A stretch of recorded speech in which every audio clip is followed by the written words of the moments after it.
ಅದಕ್ಕೆ ನೀವೇನಿಲ್ಲಿ ನಿಮ್ಗೇನಾದ್ರೂ ನಿದ್ದೆ ನಡೆಯೋ ಅಭ್ಯಾಸ ಏನಾದ್ರು ಇದೆಯಾ? ನನ್ಗಲ್ಲಪ್ಪ ಇರೋದು, ನಿನ್ಗೇನೆ. ಬೇತಾಳ ಅನ್ಕೊಂಡು ರೂಮ್ ತುಂಬಾ ಓಡಾಡ್ತಿದ್ದೆ. ಮಳೆ ನಿಂತ್ರು ಹನಿ ನಿಂತಿಲ್ಲ ಅನ್ನೋ ಹಾಗೆ ಅವಳ ನೆನಪುಗಳು ಮಾತ್ರ ನಿನಗ್ ಕಮ್ಮಿ ಆಗಿಲ್ಲ. ಏನು ಅಂತ ಮಾತಾಡ್ತೀರ ನೀವು? ಏನಮ್ಮ, ಒಂದ್ ನಿಮಿಷ.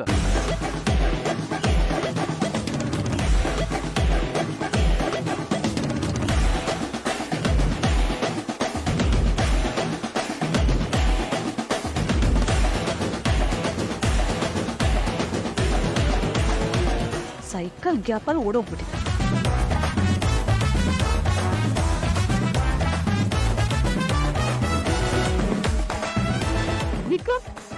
ವಿಕ್ರಮ್, ಅದಕ್ಕೆ ನೀವೇನಿಲ್ಲ, ನೀನು ತಲೆನೋವು ಆಗ್ತಿದ್ಯಾ? ಟ್ಯಾಬ್ಲೆಟ್ ಅಲ್ಲ ಮಾತ್ರೆನಾ? ನನ್ಕ ಬೇಕು ಅಂತ ಹೇಳಿ ನಾನು ಬೇಜಾರು ಮಾಡ್ಕೊಳಲ್ಲ, ತಗೊಂಡ್ಬರ್ತೀನಿ. ಅಲ್ಲ, ಇಷ್ಟೊತ್ತು ನೀನು ಮಲಗಿದ್ದೆ. ಅದಕ್ಕೆ ಏನೋ ಥಟೀರ್ ಅಂತ ಸೌಂಡ್ ಆಯ್ತು, ಅದಕ್ಕೆ ಎದ್ದು ಕೂತೆ. ನೋಡಿದ್ರೆ ನೀವು ಇಲ್ಲಿದ್ದೀರಾ. ಅದಕ್ಕೆ ರಾತ್ರಿ ಒಬ್ಬೊಬ್ಳಿ ಓಡಾಡಬೇಡಿ. ಇಲ್ಲಿ ಸ್ವಲ್ಪ ದೆವ್ವಗಳ ಕಾಡು ಇದೆಯಂತೆ. ಎಲ್ರು ವೇಷದಲ್ಲಿ ಬಂದು ಕಾಡುತ್ತೆ ಅಂತೆ, ಒಂಥರ ಭ್ರಮೆ ಉಂಟು ಮಾಡುತ್ತೆ ಅಂತೆ. ಹುಷಾರು. ಹೌದಾ? ಇವಾಗ ಸದ್ದಿಲ್ದು ಮಲ್ಕೊಂಬಿಡಿಯಾ?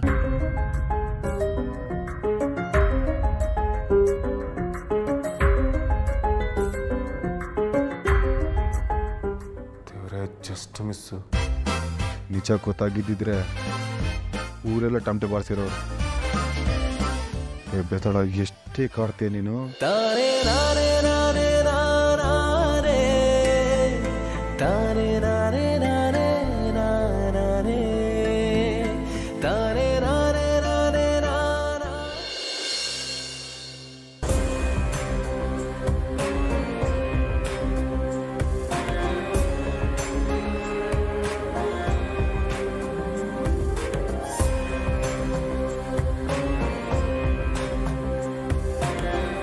ಓಂ ಸರ್ವಮಂಗಳಮಾಂಗಲ್ಯೆ ಶಿವೆ ಸರ್ವಾರ್ಥಸಾಧಿಕೆ ಶರಣ್ಯೆ ತ್ರ್ಯಂಬಕೆ ದೇವಿ ನಾರಾಯಣಿ ನಮೋಸ್ತುತೆ.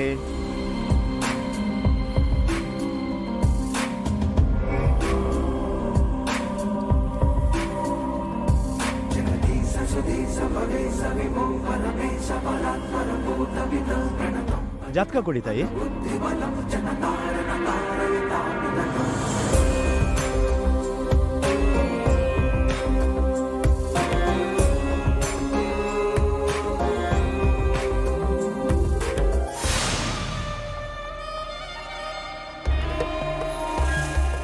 ತುಂಬಾ ಗಂಡಾಂತರ ಇದೆಯಲ್ಲ ತಾಯಿ ಈ ಜಾತಕದಲ್ಲಿ. ಇನ್ನೆರಡು ತಿಂಗಳಲ್ಲಿ ಈ ಜಾತಕದವನಿಗೆ ಪಿಂಡ ಬಿಡೋ ಯೋಗ ಇದೆ.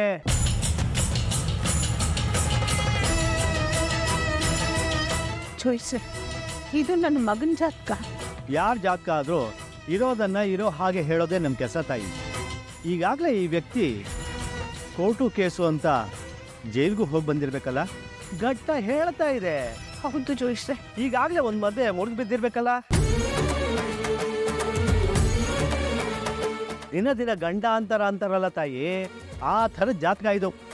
ಸುತ್ತಮುತ್ತ ವಿಪರೀತ ಶತ್ರುಗಳಿದ್ದಾರೆ. ಇವನನ್ನು ಹೇಗಾದ್ರೂ ಮಾಡಿ ಸಾಯಿಸಬೇಕು ಅಂತ ಪ್ರಯತ್ನ ಮಾಡ್ತಾ ಇದ್ದಾರೆ. ಸ್ವಲ್ಪ ಯಾಮಾರಿದ್ರು ನಿಮ್ಮ ಮಗ ನಿಮ್ಮ ಕೈಲಿ ಉಳಿಯಲ್ಲ. ಜೋಯಿಸ್ರೆ, ದಯವಿಟ್ಟು ಹಾಗೆಲ್ಲ ಹೇಳಬೇಡಿ. ಏನಾದರೂ ಪರಿಹಾರ ಇದ್ರೆ ಹೇಳಿ, ಎಷ್ಟೇ ಖರ್ಚಾದ್ರೂ ನಾನು ಮಾಡಿಸ್ತೀನಿ.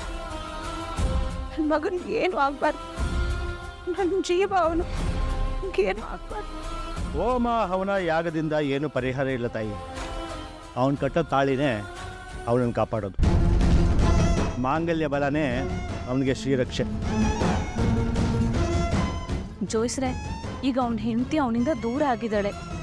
ಏನ್ ಮಾಡೋದು? ಆದಷ್ಟು ಬೇಗ ಇನ್ನೊಂದು ಮದುವೆ ಮಾಡಿ.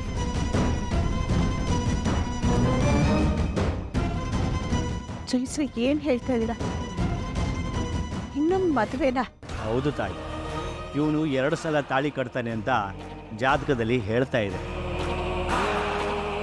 ಅಂದರೆ ಇವನ ಜಾತಕದಲ್ಲಿ ಇನ್ನೊಂದು ಮದುವೆ ಆಗೋ ಯೋಗ ಇದೆ ತಾಯಿ.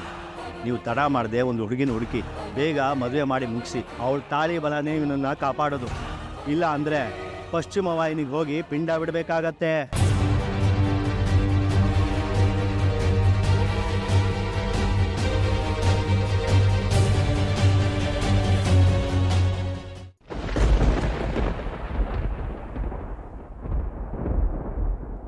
ಜಯ, ನೀನ್ ಏನ್ ಮಾತಾಡ್ತಿದ್ಯಾ ಅನ್ನೋ ಪರಿಜ್ಞಾನ ಇದೆಯಾ ನಿನ್ಗೆ? ಹೌದು ರೀ, ನಾವು ತಕ್ಷಣ ಮದುವೆ ಬ್ರೋಕರ್ ಹತ್ರ ಮಾತಾಡಿ ಸಂಬಂಧಗಳನ್ನು ಹುಡ್ಕೋದಕ್ಕೆ ಶುರು ಮಾಡಲೇಬೇಕು.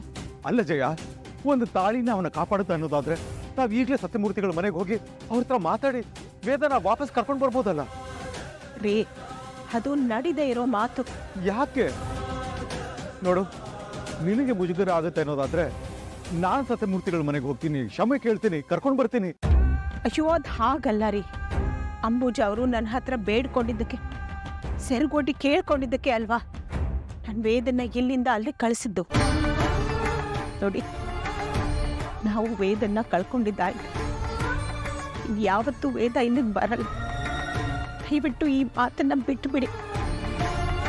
ಎಲ್ಲ ಬಿಡಿ, ಮೊದಲು ಮಂಗಳ ಹೇಳಿರೋ ಬ್ರೋಕರ್ ಹತ್ರ ಹೋಗಿ ನೋಡ್ಕೊಂಡು ಬರೋಣ. ನೀನ್ ತುಂಬಾ ದುಡುಕಿ ನಿರ್ಧಾರ ತಗೋತಾ ಇದೆಯಾ, ಅವಸರ ಪಡ್ತಾ ಇದೆಯಾ? ಇದು ನನ್ನ ಮಗನ ಪ್ರಾಣಕ್ಕೆ ಸಂಬಂಧಪಟ್ಟ ವಿಷಯ.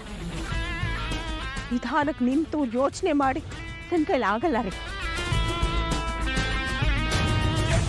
ಈ ಒಂದು ವಿಷಯದಲ್ಲಿ ನನ್ನ ಹತ್ರ ಏನು ಕೇಳದೆ ನನ್ನ ಜೊತೆಯಾಗಿ ನಿಂತ್ಕೊಂಡು ಅಷ್ಟೇ ನಾನು ಕೇಳ್ಕೊಳ್ಳೋದು. ಸರಿ,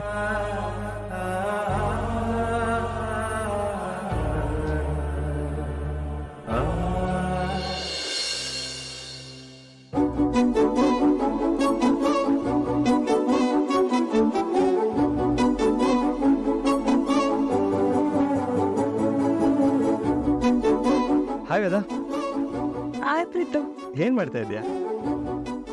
ನಾನು ವರ್ಕ್ ಮಾಡ್ತಿರೋ ಕಂಪನಿಗೆ ರಿಸರ್ಚ್ ರಿಪೋರ್ಟ್ ಸಬ್ಮಿಟ್ ಮಾಡಬೇಕಾಗಿತ್ತು, ಅದೇ ಮಾಡ್ತಿದ್ದೆ. ಹೋ, ಓಕೆ.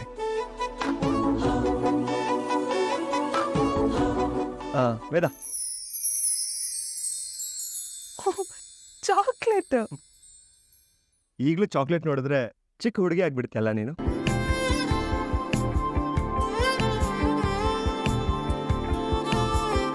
ವೇದ, ಕೊಡಿ. ಅಯ್ಯೋ, ಪರವಾಗಿಲ್ಲ ಪ್ರೀತಮ್, ನಾನೇ ಹಾಕ್ತೀನಿ. ನಿಮ್ಮ ಫ್ರೆಂಡ್ ನಾನಿರುವಾಗ ನೀನ್ಯಾಕೆ ತೊಂದರೆ ತಗೊಳ್ತೀಯ? ಕೊಡಿ, ಕೊಡು, ನೀ ತಿನ್ನಿ.